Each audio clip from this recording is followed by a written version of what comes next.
je m'appelle Gabriel Dubus, je fais des recherches en écoacoustique sous-marine, je travaille à Sorbonne Université et à l'ENSTA Bretagne sur l'écoacoustique, plutôt sur les cétacés en acoustique passive. Ici on s'intéresse à des enregistrements acoustiques, donc de sons qui vont être très longs sur des très longues périodes. Donc on va en mer, on dépose des microphones dans l'eau qu'on appelle des hydrophones. Et on les laisse enregistrer sur des périodes très longues, donc plusieurs mois, plusieurs années même, voire plusieurs dizaines d'années. Et l'idée c'est qu'il n'y a pas de présence de l'opérateur, c'est-à-dire qu'on n'est pas présent pendant l'enregistrement, ce qui nous permet d'avoir des études sans biais de présence humaine, et sur de très longues périodes, notamment dans des zones où c'est plus compliqué d'aller faire des observations visuelles, telles que les zones polaires par exemple. À partir de ces très grands enregistrements, on va s'intéresser à savoir quelles espèces sont présentes dans telle zone.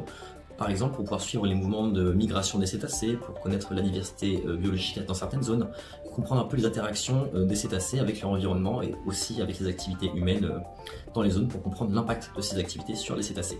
Donc à partir de ces très longs enregistrements, une des premières choses à faire, c'est savoir quand est-ce qu'il y a des cétacés. En effet, quand on a 10 ans d'enregistrement, on ne va pas s'amuser à aller écouter 10 ans de son. On cherche donc à développer des programmes de détection automatique, une sorte de Shazam de la mer, qui va nous dire ah bah le 14 janvier 2012 on a une baleine bleue à cet endroit, on a un dauphin commun à tel endroit. Le problème étant que pour développer ces bases on va utiliser l'IA, et l'IA a besoin de bases de données d'entraînement. Donc on a besoin d'avoir des modèles qui vont avoir des exemples annotés, donc des exemples qui ont été déjà repérés par des annotateurs pour pouvoir s'entraîner, et ensuite on a besoin de ces bases de données annotées pour évaluer les performances de nos modèles de détection.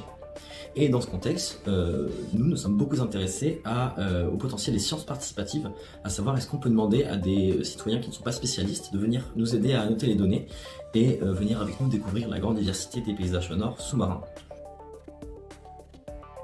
Un des résultats de ma thèse dont je suis assez fier, c'est de montrer que effectivement c'est possible et que en se basant sur les concepts de sagesse de foule, donc une personne fait beaucoup d'erreurs, mais beaucoup de personnes ensemble peuvent faire beaucoup moins d'erreurs, et finalement une foule de néophytes va pouvoir égaler dans certaines tâches une annotation d'un expert, et donc on va pouvoir demander à des gens non experts des cétacés de venir nous aider à annoter les sons, et donc nous aider dans notre travail de recherche pour la préservation des cétacés.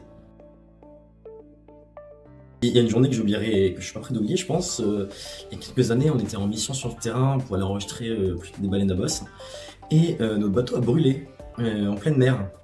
Donc quel plaisir de devoir rentrer au port. On a quand même pu avoir des magnifiques sons avant que le bateau brûle, et on était avec une équipe super, on a pu partir très vite en mer, mais effectivement être en mer sur un bateau qui brûle, c'est pas extrêmement rassurant.